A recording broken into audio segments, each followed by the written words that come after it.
कृष्ण के प्राकट्य के पूर्व यह आदि संकर्षण कृष्ण को उनकी दिव्य लीलाओं में प्रसन्न करने के लिए बलदेव के रूप में प्रकट होंगे। भगवान की शक्ति भी प्रकट होगी। किसका नाम क्या है? योग माया।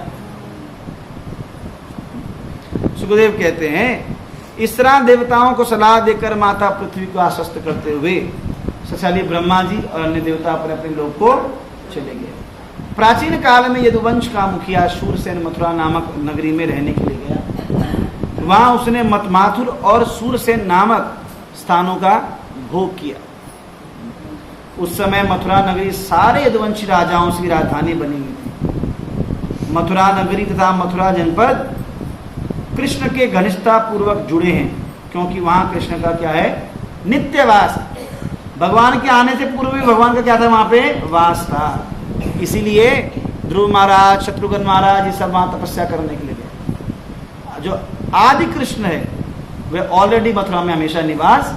वृंदावनम तजेत पाद एकम न गच्छति, मैं उसको छोड़कर एक कदम भी बाहर नहीं जाता। ऐसे ज्ञात होता है कि मथुरा नगरी भगवान कृष्ण का नित्य धाम है। यदि कोई सामान्य भौतिक नगरी नहीं है, क्योंकि यह सदा से पूर्ण भगवान की जुड़ी हुई है। वृंदावन मथुरा की सीमा के अंतर्गत है और आज भी विद्यमान है। मथुरा और वृंदावन का कृष्ण शाश्वत संबंध है। इसलिए कहा जाता है वृंदावनम प्रतिज्ञम पदम एकम न गच्छति, कि मैं भगवान वृंदावन को छोड़कर कभी नहीं जाते। और वृंदावन क्या था? जंगल था पूरा। तो तस्याम तो करिचित शौर्य वसुदेव कुतो तो द्वहा देवक्याम सूर्या साधम प्रयाणे रथमाहुत। कुछ समय पूर्व देववंश के वसुदेव ने देवकी से विवाह किया। विवाह के बाद वे अपनी नवविवाहिता पत्नी के साथ घर लौटने के लिए अपने रथ पर आरूढ़ हुए। राजा उग्रसेन का पुत्र, जिसका नाम क्या था? कंस, वे अपनी बहन देवकी को उसके विवाह के अवसर पर प्रसन्न करने के लिए घोड़ों की लगाम को अपने हाथ में थाम ली और सारथी बन गया। वह सैकड़ों सुनहरों रथों से घिरा हुआ था। देवकी का पिता राजा देवक अपनी पुत्री से इतना स्नेह करता था कि उसने दहेज में सोने के हारों से सुसज्जित, ये हाथियों ने सोने के हार पहने थे, ऐसे 400 हाथी दिए थे। सोने के हार सुसज्जित 400 हाथी किसको दिए? देवकी को। साथ ही 10,000 घोड़े, 18,000 रथ और 200 अत्यंत सुंदर और गहनों से अच्छी अलंकृत दासियां दी, जवान दासियां। इतना दहेज दिया। शंख तुर्य मृदंगाश्च निदंडुभ्य समम प्रयाण क्रमेता वरद्वो सुमंगलम। हे प्रिय पुत्र महाराज परीक्षित, जब दूल्हा दुल्हन विदा होने लगे तो उनकी शुभ विदाई पर शंख, तुरही, मृदंग, नगाड़े एक साथ बजने लगे। जब कंस घोड़ों की लगाम थामे मार्ग पर रथ हाँक रहा था तो किसी अशरीरी आवाज कैसी आई? अशरीरी, जिसका शरीर नहीं था। उसने संबोधित किया कि अरे मूर्ख दुष्ट, तुम जिसको ले जा रहे हो उसकी 8वीं संतान तुम्हारा वध करेगी। अस्यास्त्वम अष्टमो गर्भो हंताम याम वशे बुधा, कि उसका कौन सा गर्भ? 8वां गर्भ। इस भविष्यवाणी में अष्टमो गर्भ की बात थी, किंतु स्पष्ट बतलाया नहीं गया कि कौन सा 8वां गर्भ। पहला भी 8वां हो सकता है और 8वां भी 8वां हो सकता है, आखिरी भी 8वां हो सकता है, या बीच का भी 8वां हो सकता है। यदि कंस यह भी देख सकता कि देवकी की 8वीं संतान लड़की होगी तो भी उसे संदेह नहीं रहता। पर क्या कहा? केवल गर्भ का, स्त्री पुत्र और पुत्री भी नहीं कहा। विश्वकोश के अनुसार गर्भ तथा अर्भक दोनों ही शिशु के द्योतक हैं। कंस अपनी बहन के प्रति वत्सल था, इसलिए बहन और बहनोई को उनके घर पहुंचाने के लिए रथ चालक का काम कर रहा था। किंतु देवतागण नहीं चाहते थे कि कंस देवकी के प्रति क्या रहे? वत्सल रहे। इसलिए उन्होंने अदृश्य स्थान से कंस को उसके प्रति उकसाने के लिए प्रोत्साहित किया। अदृश्य स्थान से। और यही नहीं, मरीचि के 6 पुत्रों को श्राप मिला था कि वे देवकी के गर्भ से जन्म लें और कंस द्वारा मारे जाएं, जिससे उनका उद्धार हो। जब देवकी को पता चला कि कंस और उसके गर्भ से जन्म लेने वाले भगवान के द्वारा मारा जाएगा, तो वह अत्यधिक प्रसन्न हुई और दुखी नहीं हुई कि भाई मुझे मार देगा। वो प्रसन्न हो गई। क्यों? कि जो दुष्ट को मारने के लिए आएगा वह साधारण नहीं होगा। वह यहां पे शब्द है वह से सार्थक है, क्योंकि यह सूचित करता है कि भविष्यवाणी ने कंस को धिक्कारा कि तुम अपने शत्रु की माता को ले जाने वाले वाहक पशु का कार्य कर रहे हो। पशु को, जो ढोने वाला पशु होता उसका काम कर रहे हो। तो कंस भोज वंश का अधम व्यक्ति था, नरोत्तम नहीं था। वो क्या था? अधम था, गिरा हुआ था, क्योंकि वह ईर्ष्यालु और पापी था। इसलिए उसने जब आकाशवाणी सुनी तो बाएं हाथ से देवकी के बालों को पकड़ लिया और उसके सिर को धड़ से अलग करने के लिए क्या किया? अपनी तलवार निकाली। कंस इतना क्रूर और ईर्ष्यालु, निर्लज्जता पूर्वक अपनी बहन को मारने तैयार हुआ कि उसे शांत करने के लिए कृष्ण के होने वाले पिता वसुदेव ने उससे क्या करी?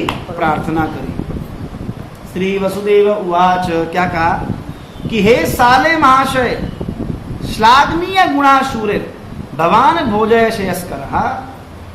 प्रशंसनीय गुणों से साले कहा कि हे साले साहब, तुम्हारे भोज परिवार को तो तुम पर गर्व है और बड़े बड़े शूरवीर तुम्हारे गुणों की प्रशंसा करते हैं।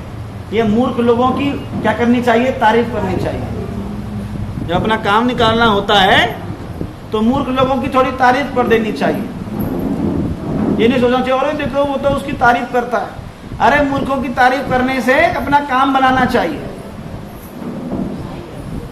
क्यों? पानी में रहकर मगरमच्छ से वैर नहीं करना चाहिए। ये संसार क्या है? समुद्र है। यहाँ बड़े बड़े मगरमच्छ हैं मनुष्य के रूप में। अगर आप उनसे वैर करोगे तो मारे जाओगे। इसलिए मगरमच्छ से क्या करनी चाहिए? दोस्ती करनी चाहिए। कैसी दोस्ती? मगरमच्छ, बंदर और मगरमच्छ की कहानी सुनी है। एक पानी में जामुन का पेड़ था, उसके ऊपर एक बंदर रहता था और बंदर क्या करता था? उस पानी में मगरमच्छ भी रहता था। बंदर रोज मीठे मीठे फल जामुन के खाता और 2-4 फल किसको दे देता? मगरमच्छ को दे देता। मगरमच्छ रोज जामुन तो खा रहा था, पर मन कहाँ अटका हुआ था कि बंदर का कलेजा खा लूं किसी दिन। तो मगरमच्छ ने कहा कि अरे तुम्हारी भाभी बंदर, तुम्हारी भाभी क्या करती है? तुम्हारी भाभी का बड़ा मन है जामुन खाने का। वो कहती है तुम रोज इतने सुंदर सुंदर जामुन लाते हो, तो एक दिन जरा जो जामुन देता है उसको तो बुलाओ कभी खाने पे। अब बंदर ने सोचा कि शायद असली में बुला रही होगी। बोला कैसे जाऊंगा? मैं तुम्हारी पीठ पे, मेरी पीठ पर चढ़ जाना, मैं तुम्हें ले जाऊंगा। मगरमच्छ, बंदर मगरमच्छ की पीठ पर बैठकर चला गया। तो क्या हुआ? वहां पहुंचा तो उसने कहा कि भाभी अभी डिनर लेकर आती है। तभी मगरमच्छ और मगरमच्छ की दोनों की आपस की बात उसने सुन ली कि बंदर आ गया है, आ तो दोनों उसको खाएंगे बढ़िया से। डिनर हम तो ना लेके, डिनर तो हमारे पास आया है आज। तो आज इसका महाप्रसाद गोविंदे करेंगे तो खाएंगे। तो बंदर ने बात सुन ली। जैसे ही मगरमच्छ आया तो बंदर ने कहा कि अरे दोस्त, एक बात मैं भूल गया कि तेरे घर में मैं आया, पर मेरी पत्नी ने क्या किया है? मेरी पत्नी ने खूब सुंदर सुंदर पकवान बना के रखे हैं और मैं तो जल्दबाजी में लाना ही भूल गया। ऐसा करो कि फटाफट चलो पेड़ पर वापस, वहां से मैं क्या ले आऊं? जो सुंदर सुंदर पकवान बने वो भी ले आऊं। भाई खाली आप तुम्हारे घर में आके अच्छी बात नहीं है। मेरी पत्नी मुझे क्या करेगी? धिक्कारेगी बाद में। इसलिए पहले तुम्हारे में पकवान ले आता हूँ और फिर इकट्ठे खाएंगे। मगरमच्छ ने भी सोचा हाँ बात तो सही कह रहा, पकवान भी मिल जाएंगे और बंदर को तो खाने खाना है, तो पहले पकवान खा लेंगे फिर बाद में बंदर खा लेंगे। वह दोबारा पीठ पर बैठ कर गया और बंदर जैसी पेड़ आया, बंदर अपने पेड़ में लपका। बंदर ने कहा tata bye bye see you, आज के बाद अब तुम्हें जामुन खिलाएंगे, चिंता मत करो। ना तुम्हारे घर में आएंगे ना तुम हमारे घर में आना। तो संसार में रहने के लिए मगरमच्छ से भी दोस्ती करनी पड़ती है। कोई राजनीति के लोग होते हैं, कैसे भी दुष्टों से भी प्यार से बात करनी पड़ती है। क्यों? संसार में रहना है ना, इसलिए संसार में रहना है, सहना है, रहना है तो सहना है, और मुंह से नहीं कुछ कहना है। सबसे पहला तो मुंह पे कंट्रोल करना है, क्योंकि मुंह के से ही सारे कलेश शुरू होते हैं। चुपचाप सहन करो और मुंह बंद रखो, खुशी से खाओ, जियो। तो उन्होंने कहा कि तेरा यश तो सब जगह फैला हुआ है। यद्यपि कंस की सब निंदा करते थे, पर वसुदेव जी ने कहा कि तेरा तो क्या फैला हुआ है, सब जगह क्या फैला हुआ है, तेरा यश फैला हुआ है। जो तेरी बहन है भला उसको मार के तो अपनी निंदा क्यों करवा रहा है? हे शूरवीर, जिसने जन्म लिया है उसकी मृत्यु निश्चित है, क्योंकि शरीर के साथ ही क्या होती है, मृत्यु का उद्भव होता है। कोई चाहे आज मरे या कल, किंतु प्रत्येक जीव की क्या है, मृत्यु निश्चित है। देहि पंच तत्वम आपन्ने देहि कर्मानुगा अवशा देहांतरम प्राक्तम त्यजते वपुः, कि जब यह शरीर मिट्टी बन जाता है तो फिर 5 तत्वों में परिणत हो जाता है। तो शरीर का स्वामी जीव अपने स्वकाम कर्मों के अनुसार भौतिक तत्वों से बना दूसरा शरीर प्राप्त करता है। अगला शरीर प्राप्त होने पर वह वर्तमान शरीर को त्याग देता है। तो कई बार ऐसे नास्तिक लोगों को भी ज्ञान देना पड़ता है। क्यों? वो हमें पता है वो ज्ञान लेके फायदा नहीं उसे, पर वो थोड़ी देर के लिए उसकी बुद्धि को सेट करने के लिए हमारे अनुकूल काम कर दे, हमारा काम कर दे, तब तक उसके आगे थोड़ा सा आत्म का ज्ञान का ड्रामा करना चाहिए। वसुदेव जी बहुत बुद्धिमान थे। उन्होंने कहा इस वजह से चढ़ा देता हूँ उसको सर पे। जिस तरह रास्ते, वो कहने लगे, जिस तरह रास्ते पर चलता मनुष्य अपना एक पाँव जमीन पर टेकता है तो फिर दूसरा पाँव टिकाता है, जिस तरह वनस्पति का एक कीड़ा पहले एक पत्ती पर बैठता है फिर उसे छोड़कर दूसरी पर बैठता है, ऐसी बद्ध जीव एक शरीर से दूसरे शरीर का आश्रय ग्रहण करता है। अब उन्होंने कहा कि तू शरीर का ज्ञान देने लगे, किसको? कंस को। ये तो धावती देवचोदितम मनोविकारात्माकमापंचसु गुणेषु माया रचितेषु देहेषु प्रपद्यमाना सा तेन जायते, कि मृत्यु के समय मनुष्य सकाम कर्मों में निहित मन के सोचने, अनुभव करने, चाहने के अनुसार शरीर विशेष प्राप्त करता है। जब आकाश में स्थित नक्षत्र जैसे निर्मित होते हैं तो वायु के वेग के कारण वे विभिन्न आकारों को लगते हैं। तेल को गोल बर्तन डालो तो गोल हो जाता है, टेढ़े बटा टेढ़ा, तेल को जिसमें उठाते वैसा दिखता है। तो ऐसे ही इसी तरह जब जीवात्मा भौतिकतावादी विचारों में मग्न रहती है तो वह ज्ञान के कारण विविध रूपों को अपनी पहचान के रूप में ग्रहण करता है। ये सब किसको बता रहे हैं? कंस को। कौन? वसुदेव जी। वे कहने लगे कि ईर्ष्यालु अपवित्र कार्य ऐसे शरीर का कारण बनते हैं जिससे अगले जीवन में कष्ट भोगना पड़ता है। इसलिए मनुष्य अपवित्र कार्य करे ही क्यों? तू ईर्ष्या क्यों रखता है मन में? क्यों ऐसे अपवित्र कार्य करता है जिससे तेरा अपयश हो? इसलिए तुम्हारी छोटी बहन बेचारी देवकी तुम्हारी पुत्री के समान है और वह लाड़ प्यार से पाले जाने योग्य है। तुम दयालु हो, अतः इसका वध नहीं करना। निसंदेह यह तुम्हारे स्नेह की क्या है? पात्र है। सुखदेव के सिर कहते हैं कि हे कुरुवंश के श्रेष्ठ परीक्षित, कंस अत्यंत क्रूर था और राक्षसों का अनुयायी था। इसलिए वसुदेव के सदुद्देशों से ना तो समझाया बुझाया जा सकता था, न ही भयभीत किया जा सकता था। उसे इस जीवन या अगले जीवन में पाप कर्मों की फलों की कोई चिंता नहीं थी। पाप कर्म कौन करता है? जिसे कर्मों के फलों की चिंता नहीं रहती। वो कहते हैं किसने देखा है, करते रहो। जब वसुदेव ने देखा कि कंस अपनी बहन देवकी को मार डालने पर तुला हुआ है तो उन्होंने गंभीरता पूर्वक सोचा। मृत्यु को आया देखकर उन्होंने कंस को रोकने का क्या सोचा? दूसरा उपाय। उपदेश देके तो मान लिया पर नहीं सुनेगा। दूसरा उपाय क्या किया कि उन्होंने उसके क्या किया? प्रदाय नृत्वे पुत्रान मोचे कृपणामिमां सुधा में यदि जायर मृत्यु नम्रियते चेता, कि मैं मृत्यु रूपी कंस को अपने सारे पुत्र देकर देवकी के प्राणों को बचा सकता हूं। हो सकता है कि कंस मेरे पुत्रों के जन्म के पूर्व ही मर जाए, या फिर जब उसे मेरे पुत्र के हाथों से मरना लिखा है तो मेरा कोई पुत्र उसे मारे ही। इसलिए जरूरी क्या होगा? देवकी के प्राणों को बचाना। इसलिए उन्होंने क्या कहा कि मैं कंस को अपने सारे पुत्र सौंपने की प्रतिज्ञा लेता हूं कि जो भी पुत्र होंगे क्या करूंगा, उसे कंस को समर्पित कर दूंगा, और जिससे कंस अपनी यह धमकी त्याग देगा। और यदि आगे चलकर कंस मर जाता है तो मुझे डरने की कोई बात ही नहीं है।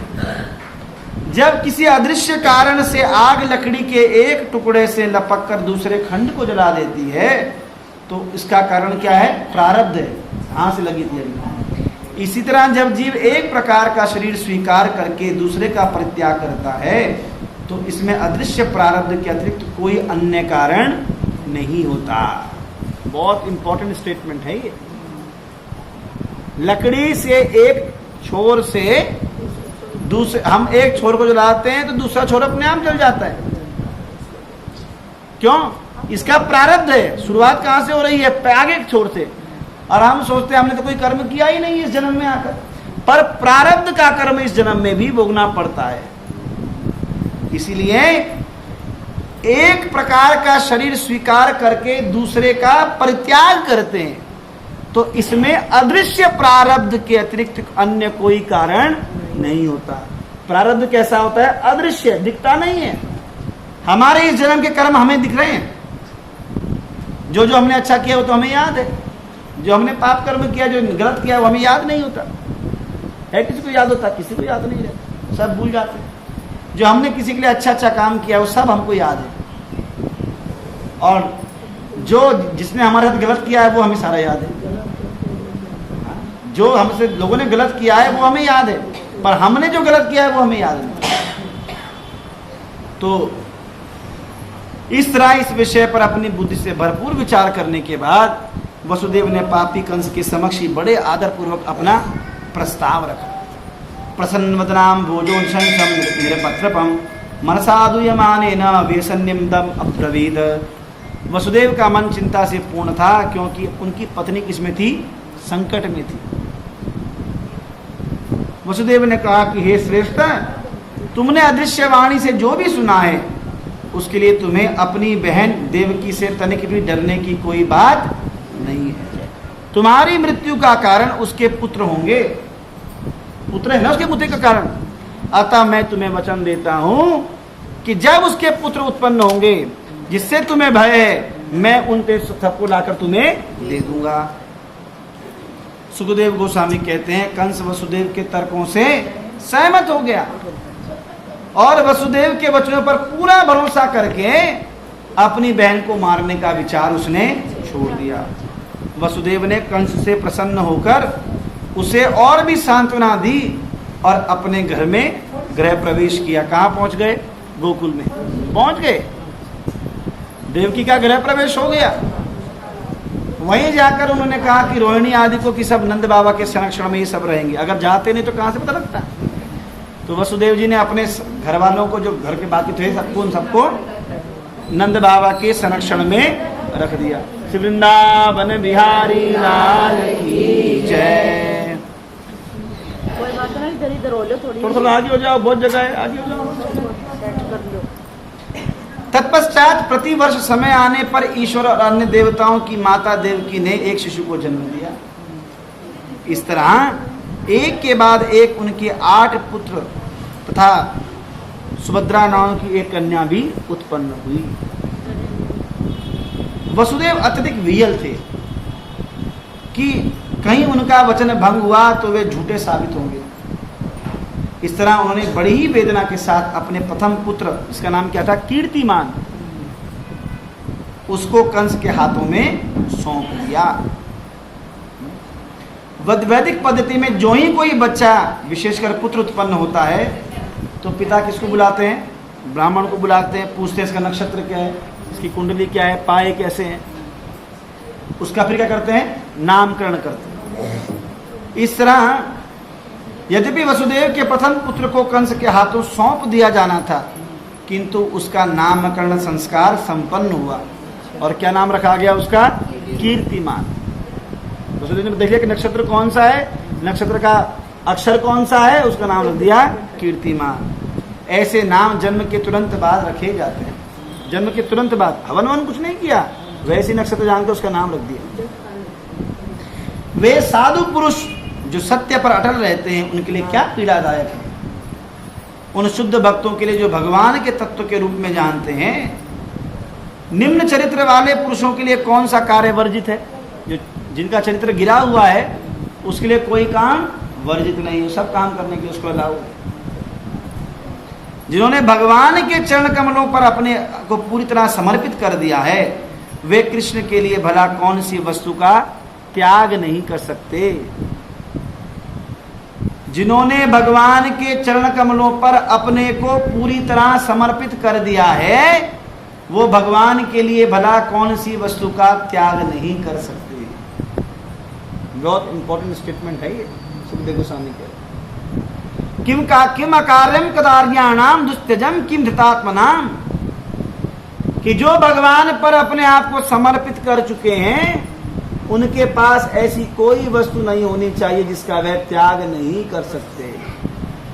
ऐसी कोई भी, अगर कोई ऐसी वस्तु है जिसका वह त्याग नहीं कर सकते, इसका मतलब अभी भी वह भगवान के चरण कमलों के प्रति समर्पित नहीं है। समर्पित मतलब फुल्ली सरेंडर्ड, कंप्लीटली सरेंडर्ड है। जो अगर कृष्ण कहें कि मरना है तो मरने को तैयार। कबीरा खड़ा बाजार में ना लिए फूकनी हाथ, जो घर चाहे फूकना चलो हमारे साथ। अगर आग लगानी है चलो हमारे साथ। घर में आग लगाए बिना मरने के बाद आग लगेगी तो कुछ नहीं मिलेगा। पहले ही इस आसक्ति रूपी घर में आग लगानी पड़ेगी। किस घर में? इस घर, अपने घर में नहीं, आसक्ति रूपी घर में, जहां आसक्तियां अटका रखी हैं। मेरा पुत्र, मेरी पुत्री, मेरी पत्नी, मेरा घर, मेरा संसार, मेरा पैसा, मेरी दुकान, मेरा मकान, इस पे आग लगानी पड़ेगी। आग लगाने मतलब ये कि फूंक दिया उसे, यह सब बर्बाद कर दिया। ये नहीं कि बोलना कि कथा में सुना था कि आग लगा दिया मतलब आग लगा दिया, यानी कि उससे अपने मोह को खत्म करना है। रहना है वहां, पर अपनी आसक्ति हटा देनी है। ठीक है, रह रहे जब तक कोई टेंशन नहीं। बाहरी रूप से प्रेम दिखाना है कि अजी इतना प्रेम करते हैं, और अंदर से खोखला, अंदर से कुछ नहीं। बाहर से दिखाओ पोता पोती, बेटा बहू, बेटी जमात, सब में प्रेम दिखाओ, हाँ बेटा हाँ बेटी करो। अंदर से खोखला, अंदर से केवल ठाकुर जी। ये वस्तु किसकी है? ठाकुर जी की। हृदय किसका है? ठाकुर जी का। किसने दिया? ठाकुर जी ने। किसके लिए दिया? भजन करने के लिए। तो तदीय वस्तु गोविंदम तुभ्यम प्रति समर्पित। ये भगवान किसकी वस्तु है? आपकी है। तो कायेन वाचा मनसेन्द्रियेव बुद्ध्यात्मना वा प्रकृति स्वभावात् करोमि यद्यत् सकलम परस्मै नारायणायेति समर्पयामि। नव योगेंद्रों ने जब वसुदेव जी को 12वें स्कंद में जब भक्ति का उपदेश दिया, वसुदेव जी की भेंट होती है नव योगेंद्रों से। भक्ति के 9 योगेंद्र हैं, कवि, घवि, चमस, करभाजन, दुर्निरीक्ष्य, प्रतापन, पिपलन और कवि हवै अंतरिक्ष। ये 9 प्रकार के नव योगेश्वर हुए जिन्होंने भक्ति का उपदेश दिया वसुदेव जी को। वसुदेव जी ने प्रश्न किया कि लोग में क्या क्या भक्ति के लक्षण है, कैसे कैसे भक्ति हो। तो श्रेष्ठ भक्ति क्या बताई? कायेन वाचा मनसेन्द्रियेव। कायेन यानी कि काय के द्वारा, शरीर के द्वारा। मनसा, वाचा यानी कि वाणी के द्वारा। मनसा, मन के द्वारा। मनसेन्द्रियेव, इंद्रियों के द्वारा। कायेन वाचा मनसेन्द्रियेव बुद्ध्यात्मनावा, बुद्धि और आत्मा के द्वारा। बुद्ध्यात्मनावा प्रकृति स्वभावात्, और जो प्रकृति के स्वभाव से सतरजतम जो प्रकृति का स्वभाव है, बुद्ध्यात्म नावा करो भी यद्यत, जो कुछ भी मैं करता हूं, सकलम परस्मै, सब कुछ किसको, नारायणा एति समर्पयामि, वह सब किसके लिए कर देता हूं, समर्पण करता हूं, ठाकुर जी को समर्पण करता हूं। हम फल के अधिकारी नहीं हैं, फल के अधिकारी कौन है, ठाकुर जी। हम केवल कर्म करने के अधिकारी, और कर्म का फल भी किसको चढ़ाना है, भगवान को देना है। हम पर क्या करते हैं, कर्म करने के कर्म तो कम करते हैं, फल के अधिकारी ज्यादा बन जाते हैं। ये तो मिलना था, इतना मेहनत करी मैंने, ये मिलना था। हम जो कुछ भी कर्म यदि करके ठाकुर जी को अर्पण कर देंगे, संसार में दुखी नहीं होंगे, क्योंकि हम अधिकारी नहीं है। भगवान ने ये नहीं कहा कि तू फल, भगवान ने किसका अधिकार दिया, कर्मण्येवाधिकारस्ते मा फलेषु कदाचन। तू कर्म करने का अधिकारी है, फल का अधिकारी नहीं है। मां फलेषु कदाचन, कभी फल की इच्छा मत कर। अब बोलो कि बिना फल के तो कोई काम करेगा ही नहीं। पहले फल की इच्छा होती तो काम करते हैं, फल की इच्छा तो काम करते हैं। अरे अगर भूख, क्या खाना खाएंगे तो अगर अन्न उगाए, अन्न उगे, इस भावना से तो खेत में खेती करता है। पर हाँ, यदि सोचे कि इतना ज्यादा गुना मेरा अनाज उगे, तो उसे क्या होगा, अगर सूखा पड़ गया तो दुखी हो जाएगा। केवल काम है उगाना, उगाओ, होना ना होना हमारे हाथ में नहीं है। हानि लाभ जीवन मरण यश अपयश विधि हाथ, 6 चीजें हमारे हाथ में नहीं है। क्या क्या, हानि नुकसान, फायदा, यश अपयश, जीवन मृत्यु, ये हमारे हाथ की नहीं है। कोई व्यक्ति कुछ नहीं करता, उसकी वाहवाही हो जाती है। कोई सब कुछ करता है, उसका कोई नाम ही नहीं होता है, और रोते रहो मैंने इतना किया, मेरे नाम नहीं हुआ। अरे हमारे हाथ का काम नहीं है भाई, ये किसका काम है, प्रकृति का काम है, हमारे प्रारब्ध है। कोई शराब पीकर 100 साल भी जी रहा है, कोई बिना शराब के भी 10 साल में मर जा रहा है। तो ये किसका है, प्रकृति का हाथ है। कोई नालायक है, मुनाफा दबादब हो रहा है उससे। न लल्लू आदमी है, पर दुकान में बैठ के दुकान चला रहा है बढ़िया। और कोई बड़ा ज्ञानी है, वो भीख मांग रहा है, उसको नौकरी चाकरी नहीं है। क्यों, कर्मन की गति न्यारी मुरारी, कर्मन की गति न्यारी। मूर्ख को तुम राज देते हो, पंडित फिरत भिखारी मुरारी। कर्मन की गति न्यारी, कदम की डाल फूल को तरसे, कदम की डाल फूल को तरसे। गेंदा खिलत हजारी मुरारी, कर्मन की गति न्यारी। सब कर्मों का फल है, इस जन्म का नहीं, बल्कि कितने जन्मों का कर्म होगा। हम सोच रहे हैं कि हमने इस जन्म में कुछ नहीं किया। अरे इस जन्म में नहीं, पता किस जन्म में क्या किया था, क्योंकि अंकुरित होने में समय लगता है।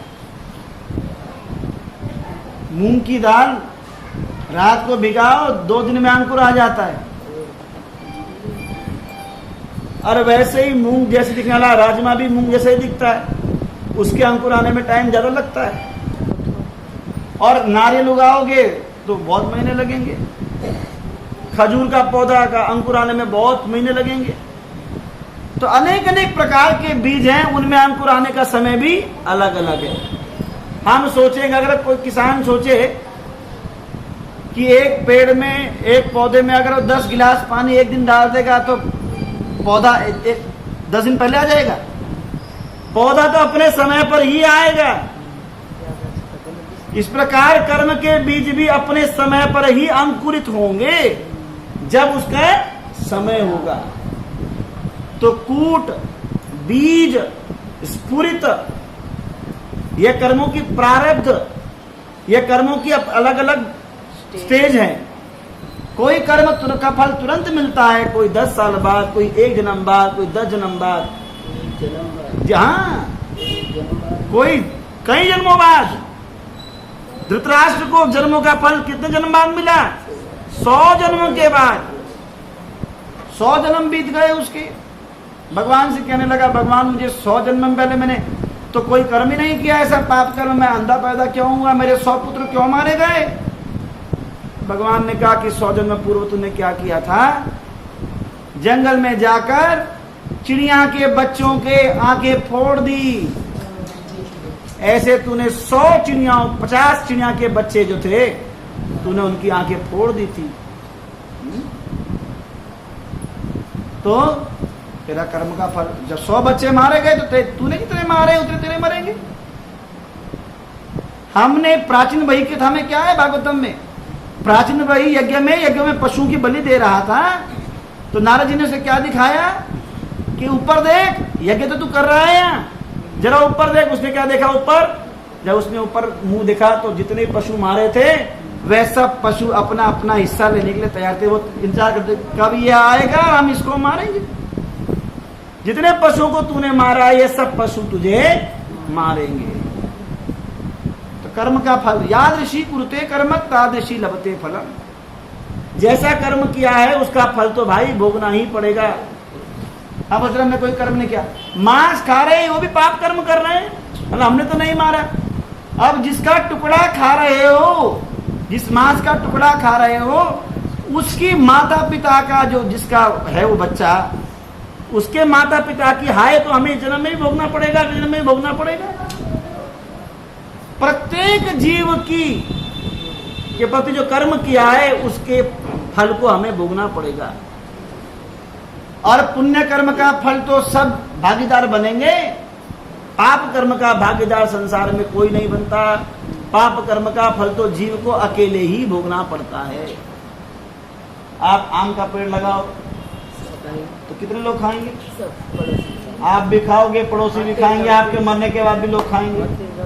और आग में हाथ डालो तो कितने जहाज जलेगा? केवल आपको ही हाथ जलेगा, किसी का नहीं जलेगा। और पाप कर्म का फल हमें खुद अकेला भोगना पड़ता है। कोई नहीं कहा, जिस नाम लगाया है खाने को दिए उसका भला हो, कोई नहीं कहेगा, कोई नहीं कहेगा। इसलिए गरुड़ पुराण में कहते हैं भगवान जब जीव यमलोक में जाकर उसको डंडे मार रहे होते हैं, वो हाहाकार करके पुकारता है, तो यमदूत उसे कहते हैं कि तूने अनायास ही अपने कर्मों की गठरी तैयार कर ली। जिनके निमित्त तूने कर्म किया था, देख वह तेरे उस कर्म के फल को आनंद से भोग रहे हैं। और उनको पुण्य देने के चक्कर में जो तूने पाप कर्म किया था उसकी आग में तू अकेला ही झोंका जा रहा है। देख वह कोई भी तेरा साथ देने के लिए यहाँ पे नहीं आया। कोई जाता है साथ देने के लिए? कोई कहता है मेरे पुण्य कर्म ले जाओ? है ही नहीं पुण्य कर्म, झोली तो खाली है, क्या देंगे पुण्य कर्म किसी को? हमारा टोकरा तो खाली है। हमारे पास कटोरा ऐसा है जिस कटोरे के नीचे छेद है, जो पुण्य कर्म करते हैं वो भी नीचे निकल जाता है। क्यों? पाप कर्म इतना किया है। यदि हम कहें हमने कोई पाप कर्म नहीं किया, इसके मतलब हमने बहुत पाप कर्म किया है। हमें मानना चाहिए कि हमने बहुत पापी हैं, प्रत्येक क्षण पापी हैं। हे राजा परीक्षित, जब कंस ने देखा कि वसुदेव सत्य में स्थिर रहते हुए अपनी संतान उसे सौंपने के संभाव बने रहे, तो अत्यधिक प्रसन्न हुआ और उसने हंसते हुए कहा, क्या कहा कि हे वसुदेव, तुम अपने बच्चे को वापस ले जा सकते हो और घर जा सकते हो। मुझे तो तुम्हारी और देवकी की कौन संतान चाहिए? 8वीं, जिसके हाथों मेरी मृत्यु लिखी है। वसुदेव मान गए, अपना पुत्र वापस घर ले आए। किंतु कंस कैसा था? चरित्रहीन और आत्म संयम विहीन व्यक्ति था। इसलिए वसुदेव जानते थे कि कंस के शब्दों में का कोई भरोसा नहीं। हे परीक्षित, नंद महाराज और उनके सगे संबंधी ग्वाले, उनकी स्त्रियां स्वर्गलोक की ही वासी थी। सब स्वर्गलोक से देवता ही थे सब। नंद महाराज, उनकी पत्नियां ब्रजवासी कौन थे? स्वर्ग के वासी थे। इसी तरह वसुदेव और वृष्णिवंशी तथा देवकी एवं यदुवंश की अन्य स्त्रियां भी स्वर्गलोक की वासी थी। नंद महाराज और वसुदेव के मित्र संबंधी ये सब देवता ही थे। प्रभुपाद जी बता रहे तात्पर्य में कि भगवान विष्णु ने ब्रह्मा जी को बतला दिया था कि धरती का कष्ट हरने के लिए स्वयं भगवान अवतरित होंगे। तो भगवान ने स्वर्ग लोकों के समस्त निवासियों को आदेश दिया कि वे यदुवंश और विष्णु वंश के विभिन्न परिवारों में वृंदावन में जाकर जन्म लें। इस श्लोक से पता चलता है कि यदुवंश और विष्णु वंश किसका है? देवकी का, वसुदेव जी का, और नंद वंश नंद और यशोदा का। तो नंद और वसुदेव और यशोदा कौन है? पृश्नी और सुतपा। कौन? पृश्नी और सुतपा। और ये वृष्णि और सुधर्मा। कौन? ये देवकी और वसुदेव। दोनों ने तपस्या करी। एक वसुदेव देवकी ने तपस्या करी कितने वर्ष तक? 10,000 वर्ष तक। किसके लिए? भगवान आप हमारे पुत्र के रूप में आना। ठीक। भगवान जिसके भी पुत्र के रूप में बने, उन्होंने भगवान के पुत्र का जो सुख था वो प्राप्त नहीं हुआ।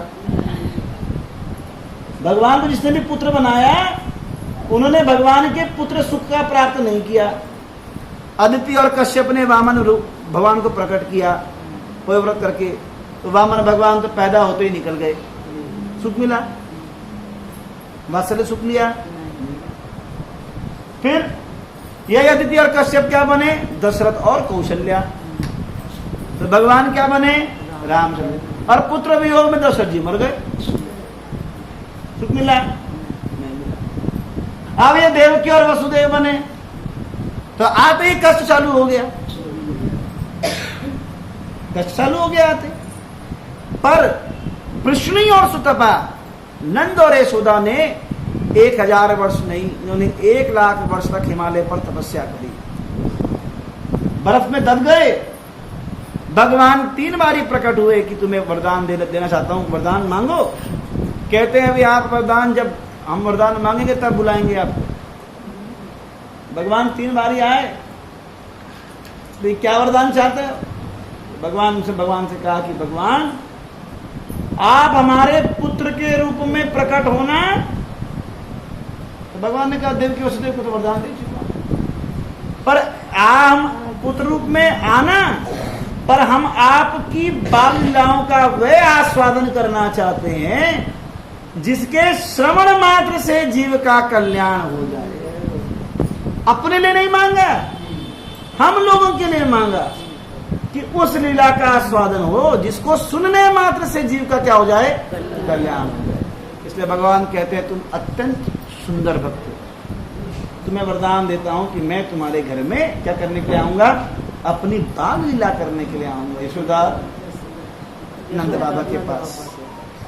तो भगवान से वरदान मांगने की भी कला आनी चाहिए। पुत्र मांग लिया, पर क्या करें? चले गए, जेल में रह गए। वो तो देव की गोद भी नहीं खिला पाई कृष्ण को। यशोदा अपनी गोद में खिला रही है। बचाने में लगे रही, कैसे बचाऊं? जो भगवान संसार को बचाता है वो उसे बचाने में लगे हुए थे। हाँ? तो एक बार नारद मुनि कंस के पास गए और उन्हें बतलाया कि पृथ्वी के अत्यंत भार स्वरूप असुर व्यक्तियों को किस प्रकार वध किया जाने वाला है। इस तरह कंस अत्यधिक भय और संशय में पड़ गया। नारद जी ने बताया कि देखो पृथ्वी का भार जो है कम होने वाला है, सब दुष्ट लोग मारे जाएंगे। नारद जी फटाफट बताए भैया तू अपना काम कर, जरा आगे बढ़ा, लीला करने के लिए भगवान आने वाले हैं। नारद ऋषि के चले जाने पर कंस ने सोचा यदुवंश के सारे लोग देवता हैं और देवकी के गर्भ से जन्म लेने वाले कोई भी संतान भगवान विष्णु हो सकती है। अतः अपनी मृत्यु के भय से कंस ने वसुदेव और देवकी को फिर बंदी बना लिया और उनको लोहे की जंजीरें डाल दी। कंस ने इस भविष्यवाणी से संशकित होकर विष्णु उसका वध करेंगे, हर संतान को इस आशंका से कि वह कहीं विष्णु ना हो, एक एक करके उसके सारे पुत्रों को मार डाला। कितने पुत्र मारे उसने? उसके 6। मातरम पितरम भ्रातान सर्वांश सुहृदस्तथा ग्रंथि घृतो लुब्धा राजाना प्रायशो भुवि। इस पृथ्वी पर इंद्र तृप्ति के लालची राजा प्राय सदा अपने शत्रुओं का अंधाधुंध वध करते हैं। वे अपनी सनक की पूर्ति के लिए किसी का भी, यहाँ तक कि अपनी माता पिता भाई मित्रों का भी वध कर सकते हैं। कौन? इंद्रिय तृप्ति में जो लोग लगे हुए हैं, जो लोग हमेशा इंद्रिय तृप्ति को, सुख को ज्यादा ध्यान देते हैं, वे लोग किसी का भी वध कर सकते हैं। पूर्व जन्म में कंस कौन था? कालनेमी। आत्मा ये संजातम जानम प्राग विष्णु हतम महासुरम कालनेमीम यदुभी सा विरुद्ध धैत्य। पूर्व जन्म में कंस कालनेमी नाम का महान असुर था और भगवान विष्णु के द्वारा मारा गया था। नारद से यह जानकर कंस यदुवंश से संबंधित हर किसी से द्वेष करने लगा। नारद जी ने बता दिया तू कौन था पूर्व जन्म में? तो कालनेमी था। भगवान विष्णु तुझे मारा था, दोबारा मारेंगे, दोबारा लीला करने को तुझे प्रकट किया है, इसलिए वो सबको क्या करने लगा? सबसे द्वेष करने लग गया। उग्रसेन के अत्यंत बलशाली पुत्र कंस ने अपने पिता तक को, जो यदु भोज और अंधक वंशों का राजा था, उसे भी क्या किया? बंदी बना लिया और सूरसेन नामक राज्यों का शासन स्वयं चलाने लगा। इनका क्या चलने लगा? अपने पिताजी को भी उसने क्या कर दिया? जेल में डाल दिया। तत्पश्चात ब्रह्मा के मानस पुत्र नारद के कंस के पास गए और एकांत में जाकर उन्होंने क्या की? उसे निम्नलिखित जानकारी दी। महान मुनि नारद स्वर्ग से मथुरा आए और उन्होंने कंस के पास अपना दूत भेजा। जब दूत भेजा कंस के पास जाकर नारद के आने की जानकारी दे, तो असुरों का मुखिया कंस इतना प्रसन्न हुआ कि वे तुरंत ही उनके स्वागत के लिए अपने महल के बाहर आया। नारद मुनि कैसे थे? सूरज जैसे तेजस्वी थे। कंस ने अतिथि के रूप में सत्कार किया, नमस्कार किया, सिंहासन पर बिठाया। नारद स्वर्ग के राजा के मित्र थे, इसलिए उन्होंने उग्रसेन के पुत्र कंस से कहा कि हे शूरवीर, मैं बड़ा प्रसन्न हूं, इसलिए मैं तुमसे कुछ गुप्त बातें कहूंगा। जब मैं नंदन कानन के चैत्ररथ जंगल से होकर यहां आ रहा था, तो मैंने देवताओं की एक विशाल सभा देखी और ये देवता मेरे साथ सुमेरु पर्वत तक आए। हम अनेक तीर्थ स्थलों में गए। अंत में हमने पवित्र गंगा नदी का दर्शन किया। जब ब्रह्मा और अन्य देवताओं के साथ सुमेरु पर्वत पर मंत्रणा कर रहे थे, तो मैं भी अपनी वीणा के साथ वहां उपस्थित था। मैं तुम्हें गुप्त रूप से बतलाऊंगा कि यह सभा तुम समेत सारे असुरों को मार डालने की योजना बनाने के लिए की गई थी। ये सभा किस लिए की गई? तुम्हारी छोटी बहन देवकी है ना, और यह तथ्य है कि उसका 8वां पुत्र तुम्हारा वध करेगा। यह हरिवंश पुराण के विष्णु पर्व की में बताया है ये पूरा वार्ता। नारद पर कोई यह दोषारोपण नहीं कर सकता कि उन्होंने देवकी के पुत्रों का वध करने के लिए कंस को प्रोत्साहित किया। नारद मुनि तो मानव समाज के क्या है? शुभ चिंतक है। अगर नारद जी नहीं करते ये काम, तो भगवान कृष्ण का प्राकट्य हो सकता, मरीचि के 6 पुत्रों का वध हो सकता था, दोबारा उद्धार हो सकता था। तो वे चाहते थे कि जितनी जल्दी हो सके कृष्ण धरा पर क्या हो जाएं? अवतरित हो, जिससे देवताओं के समाज प्रसन्न हो और कंस और उसके मित्रों का कृष्ण द्वारा वध हो। इससे देवताओं और उनके अनुयायी को परम प्रसन्नता होगी। इस संबंध में विश्वनाथ ठाकुर कहते हैं कि नारद मुनि कभी कभी ऐसे कार्य करते थे जो देवताओं और असुरों को एक साथ लाभप्रद हो देते, दोनों के लिए लाभकारी है। किसके लिए? असुरों के लिए। आपने बोला असुरों के लिए कैसे लाभकारी है? अरे असुर जिसको भगवान मारेंगे उनके ऊपर भी भगवान की क्या है? कृपा है। भगवान हर किसी को नहीं मारते, जिसको मारते हैं उसे भी मार के अपने धाम भेज देते हैं।